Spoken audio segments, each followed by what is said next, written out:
Hello students, Kandpal maths classes में आपका बहुत बहुत स्वागत है। तो आज हम दोबारा से कर रहे हैं हमारी इंपॉर्टेंट क्वेश्चन की सीरीज, जिसमें हमने आज लिया है क्लास 10 एक्सरसाइज 1.2 का एक बहुत ही important question, very important question. जो क्वेश्चन इस तरह के क्वेश्चन एग्जाम में जरूर आता है, चाहे सीबीएसई की बात करें चाहे एचबीएसई की बात करें।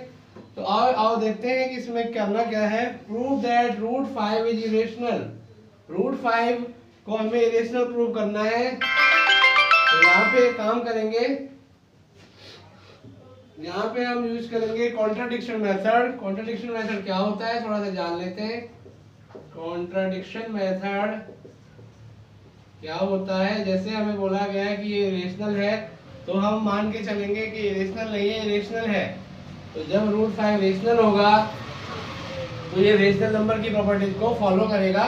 तो मान लेते हैं, लेट अस अज्यूम, मान लेते हैं to the contrary that root 5 is rational. मान लेते हैं रूट 5 रेशनल है। तो रेशनल नंबर क्या होता है, जो हमारा a अपॉन बी की फॉर्म में होता है। तो इसका मतलब ये हुआ कि ये रूट 5 है, ये होगा a अपॉन बी की फॉर्म में होगा। तो और यहाँ पे b जो है, b नॉट इक्वल टू 0 होना चाहिए। अगर b 0 हो जाएगा तो ये नॉट डिफाइंड हो जाएगा, तो ये रेशनल नंबर नहीं कहलाएगा। और a अपॉन बी की फॉर्म में और b नॉट इक्वल टू 0। ठीक है, अब एक काम करते हैं, दोनों तरफ स्क्वायर करते हैं, स्क्वायरिंग। अच्छा, एक चीज और रहेगी, a एंड b यहाँ पे क्या होनी चाहिए, कोप्राइम।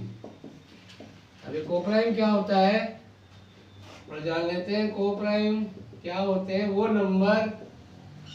नंबर इनका कॉमन फैक्टर होता है 1। ठीक है, यानी a और b जो है 1 से ही डिवाइड होने चाहिए, किसी और नंबर से होंगे तो ये रेशनल नंबर नहीं होगा। तो अभी काम करते हैं, स्क्वायरिंग करते हैं, बोथ साइड दोनों तरफ स्क्वायर कर देंगे। तो रूट 5 का square equal to a upon b का होल स्क्वायर, ये a का स्क्वायर a अपॉन b का होल स्क्वायर। तो ये हो गया रूट 5 का स्क्वायर क्या होगा 5, और a स्क्वायर अपॉन में b स्क्वायर। ठीक है, तो यहाँ से जो हमारा a स्क्वायर है, a स्क्वायर हो जाएगा 5b स्क्वायर। ठीक है, 5b स्क्वायर को बदलेंगे तो a स्क्वायर होगा 5b स्क्वायर, यानी a स्क्वायर जो है 5 से डिवाइड होगा। a square is divisible by 5। ठीक है, जब कोई किसी नंबर का square, if a number square of any number, ठीक है, एक थ्योरम है हमारा, अगर square of any number is divided by a prime number, ठीक है, ए प्राइम नंबर, तो then number is also divided by, number is also, तो नंबर भी प्राइम नंबर से क्या होता है, डिवाइड होता है। इसका मतलब अगर a स्क्वायर 5 से डिवाइड हो रहा है तो a भी किससे डिवाइड हो रहा है, a is also divisible by 5। ठीक है, तो ये होगी इक्वेशन 1 और ये होगी हमारी इक्वेशन 2। ठीक है, अब एक काम करते हैं, late a equal to 5c। अब a को हम मान लेते हैं 5c, late a equal to 5c।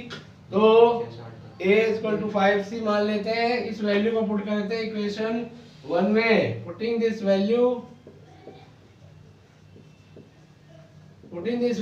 In equation 1, अगर इसको 1 में डालते हैं, a की वैल्यू क्या आती है 5c। तो 5c का whole square equal to 5b का स्क्वायर, 5 का स्क्वायर क्या होता है 25। तो 25c का square equal to 5b square. तो यहाँ पे 5 जाएगा अपॉन में, तो इसका 5 से 25 कट गया, तो 5c square equal to b square. तो यानी b स्क्वायर किससे डिवाइड होगा 5 से, b square is divisible by 5। तो इसका मतलब b भी किससे डिवाइड होगा, b is also divisible by 5. b is also divisible by 5. तो अब एक काम करते हैं, ठीक है, b ऑफ 5, तो ये होगी हमारी इक्वेशन 3। तो from equation 2 and 3, from equation 2 and 3 a और b दोनों ही 5 से डिवाइड हो रहे हैं, ठीक है। तो इसका मतलब ये को प्राइम नहीं है, a and b are not coprime. जब ये को प्राइम नहीं है तो √5 is not an rational number, then √5 is not an, क्योंकि हमने सिर्फ को प्राइम लिया था, को प्राइम नहीं आ रहे, तो √5 is not an rational number. तो इसका मतलब √5 क्या है, irrational number, hence √5 is irrational number. तो बहुत ही इंपॉर्टेंट क्वेश्चन है ये, और इस तरह के क्वेश्चन जरूर आता है आपका बोर्ड एग्जाम में। √3 करके ऐसे आ सकता है, √3 √3 √7, इस तरह